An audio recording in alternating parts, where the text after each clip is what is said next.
up with safeties. Your top 5 safeties, Josh. No surprise. Kyle Hamilton 1, Jalen Petrie 2, Lewis Cine. Is it Cine or Sign? Scene. Cool. I should have just kept talking and just let y'all interrupt me if I got it wrong. Lewis Cine. I'm scared I'll get it wrong here. Jeez Louise.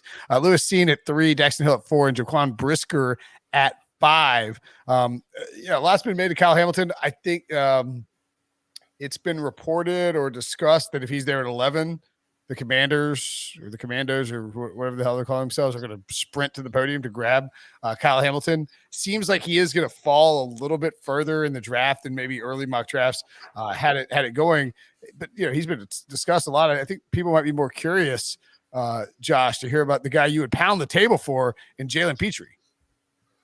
Yeah, Jalen Petrie and Daxton Hill were a few of the safeties that I watched late in the process or got back around to late in the process. I'd already watched them, but for me, Petrie is just a guy that's always around the football. He's a highly productive player that you just feel confident is going to have success at the next level. Like Daxton Hill, he can play slot cornerback, so he gives you a little bit of that versatility. And really, I'm liking this safety class a lot more than what I would have expected at the beginning of this process because I love Hamilton, I love Scene, I love Petrie, I love Daxton Hill. So, there's a lot of guys to be excited about, and I think you can get good value even into the later portion of day 2. So really good safety class that we have this year, and it's probably better than what we've seen in the last couple of years.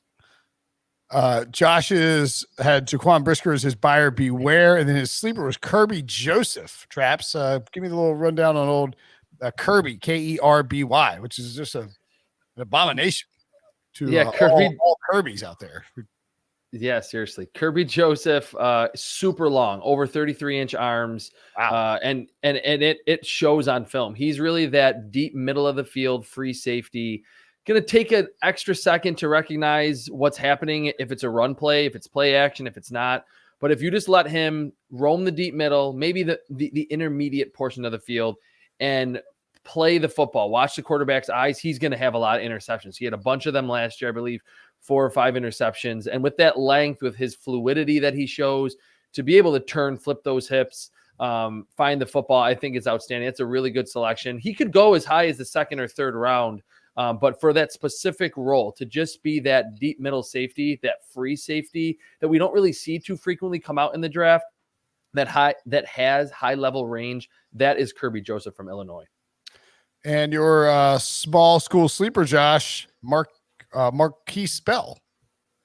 Yeah, he's kind of got linebacker size. So he's one of those overhang linebackers essentially where he may be listed as a safety. He may be drafted as a safety, but he's probably going to be playing down in the box quite a bit. From Florida A&M, I think he's probably mid to late day 3 somewhere. But when you're looking for players that could serve certain roles at the next level, Marquise Bell is a guy that can give you a little bit more in the box while not sacrificing too much in coverage. I dig it.